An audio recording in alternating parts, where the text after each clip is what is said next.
Welcome to the Chasing Goalposts podcast, where we elevate authentic human stories while sharing personal finance, growth, and career insights along the way. Now, before we get started, as always, a few quick disclaimers. Those being, the content provided on this podcast is for informational purposes only and should not be construed as advice.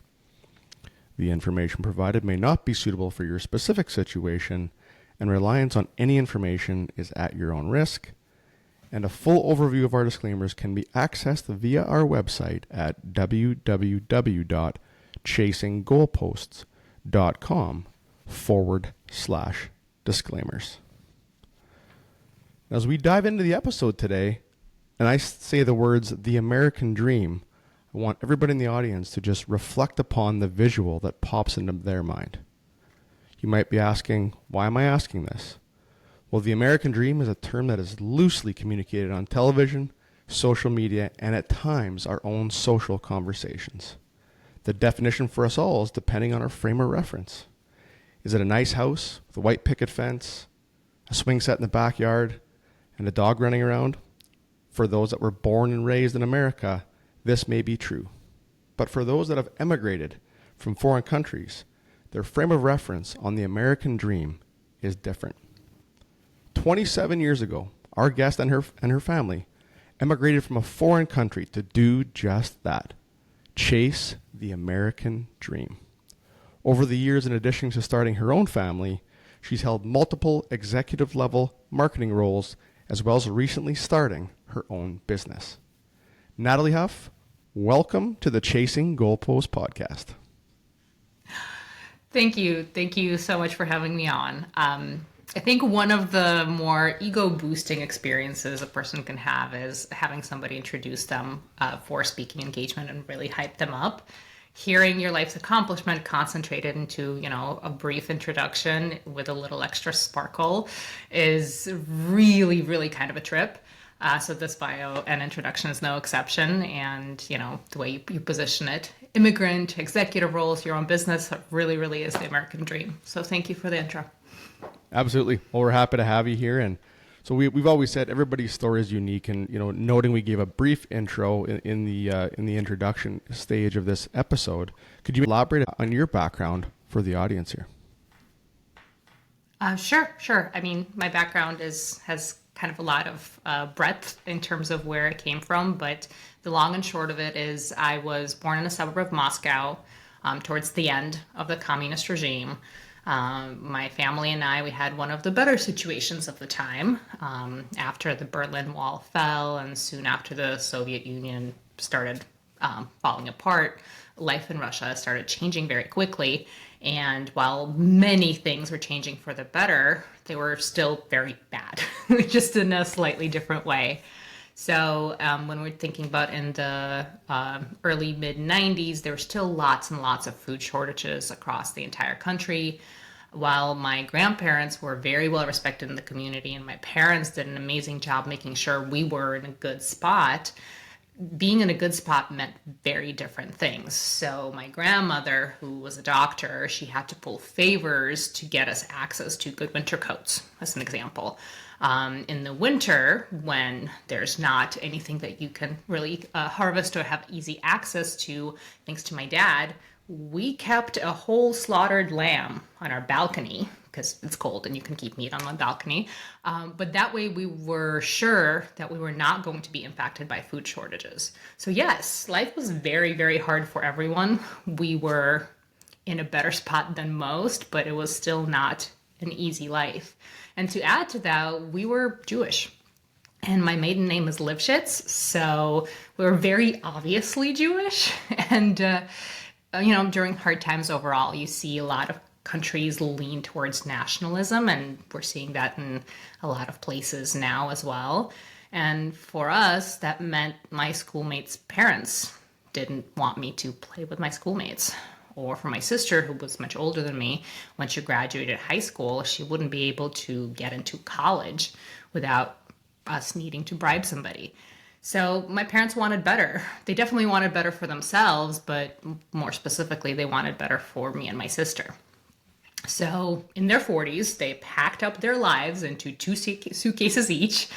They sold off everything in our apartment. That is an experience that is very hard to imagine when you take anything that is not attached to a wall and you sell it. And, we went to America. Yeah, that's a big shift. So let's dive a little bit into that whole slaughtered lamb on your balcony. I mean, that's just not something we see every day in Minnesota. So that, I mean, the food shortages there, you hear about them, but they're obviously quite real for you. Very, very real. The joke that we had is whenever you saw people line up, you just get in line because that means they had something. They had something that you could buy. Doesn't matter what. But if people are lining up, there's something and you want your chance at getting whatever that thing is.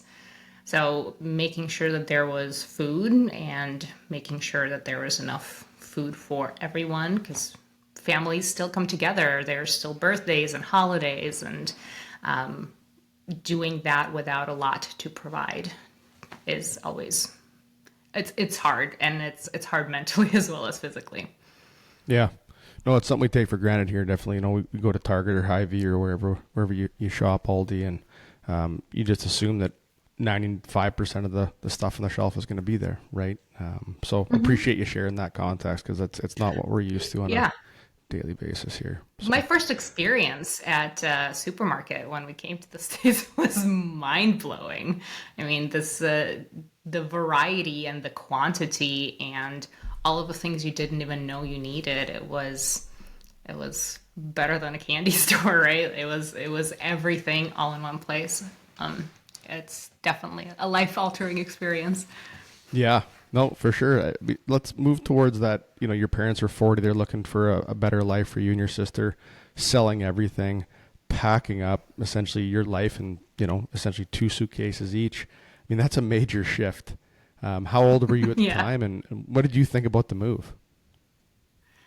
I was 11, so for me it was an adventure, and I guess I've always liked adventure. Even now, I try to drag my family all over the world. But for me, it was, long enough after all of the Cold War issues that you usually would have seen with anti-American propaganda. So when I thought of America, it was the golden land of promise, right? I didn't exactly understand what was bad about our life in Russia because that's all I've known. And my parents always made sure I had as good of a life as possible. But I knew America was going to be better and a lot better. So I didn't really think about what I was leaving behind. And for me, it was, yay, let's get on a plane. Obviously, it was a lot harder for my parents, friends, and family. 40 years of establishing themselves in a place, all gone. When they got on that plane, I was starting over completely. And the preparation process took a really long time, right? We had to apply for refugee status. We had to go to the American consulate. We had to sell off all of our property. We had to say goodbye to all of our, friends and family. So I've known about the plan for several years. And in those years, we actually started getting access to some American television content. So we would get Disney cartoons, a lot of Chippendale, and DuckTales that were showing on Sundays at 1. So you kind of get 1 hour of Disney shows, which was great. We were getting some news broadcasts as well. And I remember watching one news anchor covering a story. I don't remember which story it was, but I remember noticing how straight and white her teeth were, which Americans are kind of known for. But then I realized that I was seeing her teeth a lot because she was smiling. And I mean, I don't know how many Russians you know, Dustin, but smiling is not a natural tendency for people who grew up in Russia. So this was a novelty for me. So I remember asking my parents, why is she smiling so much? And my parents explained that this is how things are in America. You smile and you get the job done because nobody really cares what's actually going on in your life. You're not there to be a friend. You're just there to do your job incredibly well, no matter what. And that's how you succeed, and that's how you get promoted, and that's how you reach that American dream. So that one stuck with me for a very long time, which was, of course, confirmed by our tendency to ask everybody, hey, how are you doing? And without really expecting an honest answer. I mean, how many times do you get asked, how are you doing? And you, on autopilot, answer, good, and you? No, it's interesting. Number one, I'm going to quick shout out to DuckTales. That is a very solid cartoon from back in the day. So I love the DuckTales.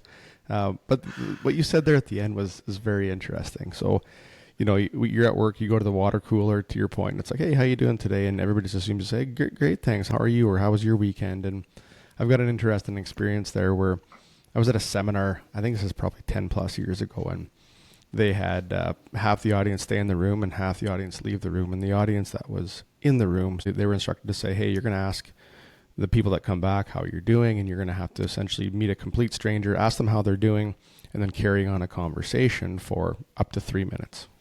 So then the half the group that left, and they were instructed to say, hey, you're going to get asked how you're doing, and I want you to be extremely authentic and extremely raw. But I don't want you to ask them how they're doing. So I don't want you to reciprocate the question back. And so it was kind of an interesting dynamic because I was in the part of the group that left and then came back. And so they asked us how we were doing, and we would say, amazing because I'm loving this seminar, or really challenging because I'm going through a tough part of my life. And then we just say, thanks for asking. And the people on the other side were like, you're supposed to ask me how I'm doing. I'm supposed to say fine. And then we're going to move on to this next dynamic. Right. So it was just an interesting experience for me. And so I notice it now as people do that to me as well. I'm like, hey, how you doing? And I'm like, yeah, I just said, great. How are you? And kept walking. Right. So anyway, I did not really think about that question. Yeah, exactly.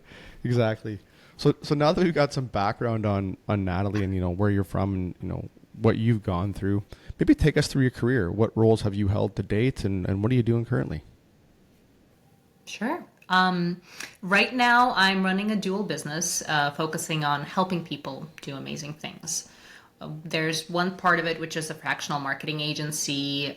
So it's called Innovate Forward Marketing. And there's a coaching and development side, which is called Inspire Forward. Both are founded on the concept that people can really do amazing things with the right resources, guidance, and support. So Innovate Forward brings that to light by bringing the right marketing resources on a part-time basis at any level of the organization. So fractional CMO for marketing strategy, fractional director for implementation, or just part-time quarterback to help wrangle the team and get everybody moving in the same direction. So for small to mid-sized companies who have a lot of opportunities and potential and growth, just need a little help. The other side is Inspire Forward, and it's really focusing more on individual and human support. So the coaching offering is mostly focused on professional development, right? There's a lot of people on a personal development plan as well, because personal and professional do tend to overlap quite a bit. But the focus there is either to help people figure out what's really important to them, understand how and where to better manage the emotional and mental bandwidth that they have, to figuring out what their long-term visions are and what the next step they should take to get there. The goal is really, again, to get people to figure out how to accomplish those incredible things that are inside them with just a little bit of guidance and support. Now, I never really thought I would own my own business. The idea of corporate life suited me just fine for the 15 years of my career. I started my professional life in an advertising agency in San Francisco Bay Area, after which I transitioned to a brilliant little startup in the prosumer SaaS space, which was really focusing for me to drive growth within that startup. And I got completely addicted to growth marketing. And so when you have the opportunity to take something that is a proof of concept and scale it out to something where a lot of people can take advantage of it, it's a fantastic opportunity. So I was building and transforming how something functions, and I wanted to continue doing that kind of for my career. The startup ended up getting acquired. I helped transition the new leadership in, and as it was time to do something else, after 8 years at a startup in the Bay Area, I went to work for a 75-year-old hearing aid company in Minnesota. So, not exactly a natural transition, but the opportunity was too good to be true, or seemed too good to be true. Was the opportunity to build out a digital marketing function and help deliver digital transformation within an organization that wasn't known for being innovative. So that's where we got started. And 2 major transformation projects later, 2 promotions, a pandemic. I was ready to move back into a startup world. As rewarding as hearing aids and giving people the gift of sound is, large organizations come with a lot of mental overhead and having to make presentations and run with politics. So I wanted to go back to do more work that was immediately impactful. And naturally, I went to higher education. Again, not an industry that's really known for innovation, and the target demographic is quite literally 50 years younger than the one I've been marketing to at the hearing aid company. The joke I was making a lot is I went from marketing to people who can't hear to marketing to people who don't listen. It's big shift. And the company that I joined is truly innovative perspective to how transformational higher education can be. And I have a beautiful idea on making those transformational elements really accessible to anybody that is interested in them. And they were ready for growth and scale, which is where my marketing heart thrives. And it didn't work out. Higher ed is a really tough industry. We saw a lot of headwind from the regulatory side and the demographic side. And as a result, we had to shift strategies a couple of times and pretty significantly. So growth and scale had to look very different from what we originally started. So we ended up going our separate ways. They started focusing on partnership-driven growth, and I went on to think about what I actually want to do when I grow up. I mean, I was privileged enough to be able to take the time to figure it out and think about what actually makes me happy in my work.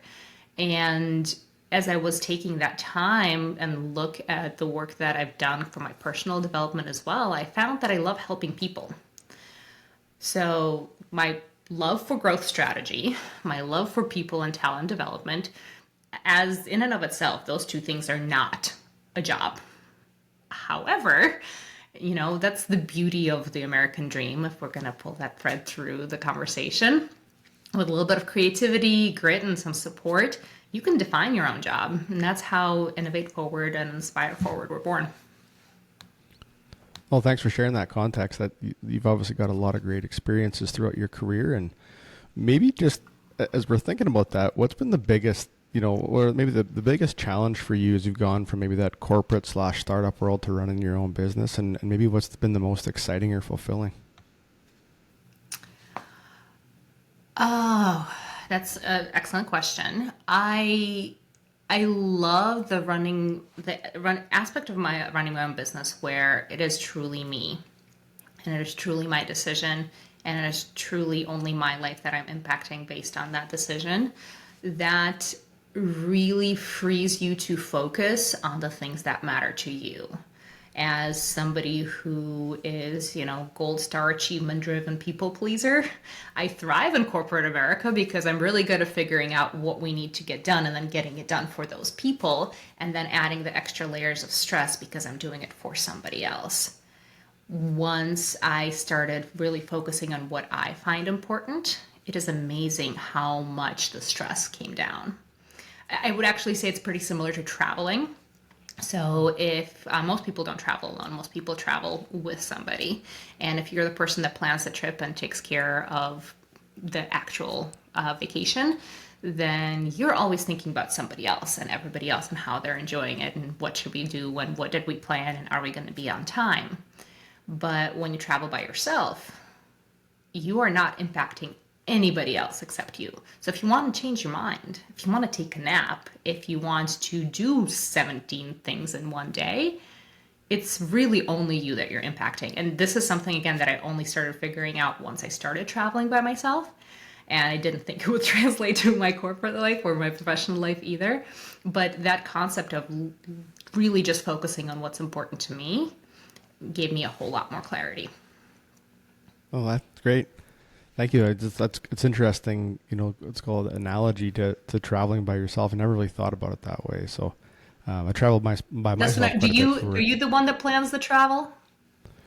I would not say that is the case. I from a business travel perspective, sure, I do my own business travel. But when it comes to traveling personally, I would say I'm not leading that charge. And I think Jenny would agree with that statement. So for sure. But we mentioned the opening a little bit about the American dream, and I think that's an interesting statement, right? I asked everybody in the audience as we started to kind of, think about what picture, what visual comes into their mind. And I think as you grow up in America, and I'll just say North America because I'm from Canada, so it's somewhat similar, so some differences but similarities. But we think of that American dream, the perception of that is a little different, I think.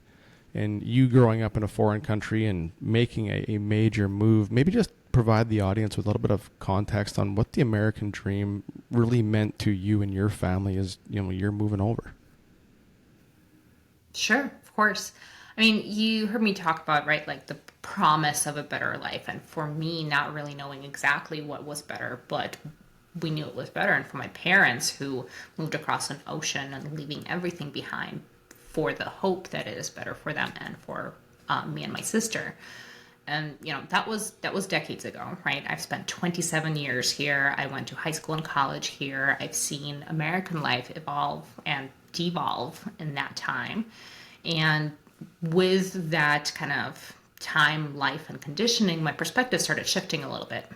I see the countless injustices and inequalities that exist in every system and every industry. I'm the living epitome of privilege, as is my husband, as will be my daughter. And over the course of the years, we started leaning towards the belief that American dream might really be dead. And then, as a person who loves traveling, I had a really, really fantastic conversation with a gentleman in Guatemala. So 2 side notes. One, this is exactly why traveling to other countries is so important, and talking to people with different contexts than you gives you a broader perspective, broader picture, and there's nothing quite like that to get you a better view on the earth that we live on. And 2, I'm aware that even traveling to other countries and vacations like Guatemala and having conversations in another language is the epitome of privilege. So having said that, we talked about the history of Guatemala and the American involvement in the Civil War that they had in late last century. And it was a really, really long Civil War, incredibly deadly. And the Americans were funding one side of the war and kind of kept it going for quite a long time. So we asked how Guatemalans viewed Americans after how much damage was done to the country after the course of that war. And we were surprised to hear that America is still viewed as the dream, right? That's the place where you want to get to. So as we tried to share, some of the true and very real challenges that we see for people in the U.S. today, the person we were talking to just cut it off and said, no, you don't understand. Yes, it's significantly harder for some people to make it than others. Yes, the systems are set up to make it harder for some and easier for others. But the fact is, it's not impossible. The chance might be 1 in a million for some people, but it still exists. And that's something many other countries can't even say. And his words really kind of re-triggered that mindset for me. And I felt, again, that understanding of what was actually possible when I was in Russia. And what would I be able to aspire to? And why, even at 11 years old, I knew that America was going to be better. Yes, comforts of air conditioning are fantastic. The grocery stores that we talk about, kind of obnoxiously full of the variety of food, fantastic. 33 flavors of ice cream? There's 2, vanilla and chocolate. 33? I mean, all of these things are completely mind-boggling, but that's not the point. The point is that your chances of living a dream life are greater than 0. Again, for some people it's more likely than others, but it's not 0. And the non-zero aspect of it is really a dream for many people in many countries. That's interesting. I think I want to say this, we probably heard this a lot living here. We take a lot of things for granted. You mentioned air conditioning or, heat in the winter and not having to stoke a wood burning fireplace, right? Or, the conversation we had earlier about the meat on your porch. I mean, I think these are just, when our internet goes out for 30 minutes, we're days upside down, right? And I think about that a lot now. Yeah. It's like, okay, is this really an issue or is this just something we got to work through? And so I appreciate you sharing that context because I think it's good for myself and the audience to hear, like, even as you're traveling to other countries, you're hearing a different context, a different perspective, a different frame of reference that reminds us of how much we do have here and how much opportunity we do have if we want to put the work in. So that, I mean, I was going to say it's kind of the Maslow's hierarchy of needs is somebody who anybody who took psychology is probably familiar with. Once you have your base level needs met, which we're incredibly lucky for the most part to have met here, we're able to start focusing on things that are more fulfilling. And again, that's the dream, that's the goal. But, people can find happiness without air conditioning and without 33 flavors of ice cream. They might be using a lot more of their mental brain and their emotional capacity to focus on the survival aspects of life and not really have a chance to ponder or, search for higher meaning quite as much as we have the ability to do here. yeah. No, good reminder, good context, and, be thankful for what you have and where you live today, right, at the end of the day. So I want to back up a little bit to the story you shared earlier about the smiling news anchor. And maybe just give us a little bit of an understanding of how has your frame of reference changed over the last 27 years? That story stuck with you, huh? Okay. Yeah, it stuck with me too. I'm pretty sure I very deeply internalized it, at least for 20 of those 27 years. I generally didn't let many people get close to me or let myself be vulnerable, or at least when it came to my career. I was two different people. My personality, quirks and all, went complete lockdown when I had to portray executive presence as a part of my professional role. So even when I would take personality tests, as many companies would have you do to help you learn about yourself and how to better work with other people, I would have two different results if I did it thinking about my life at home or my life at work. And old managers of mine used to tell me that I had the best poker face he'd ever seen. So somewhere between that and a lot of my own personal development, coaching and therapy paired with executive coaching and professional mentorship, I started to let some of those barriers fall down. I started to bring in some of that vulnerability into my professional life.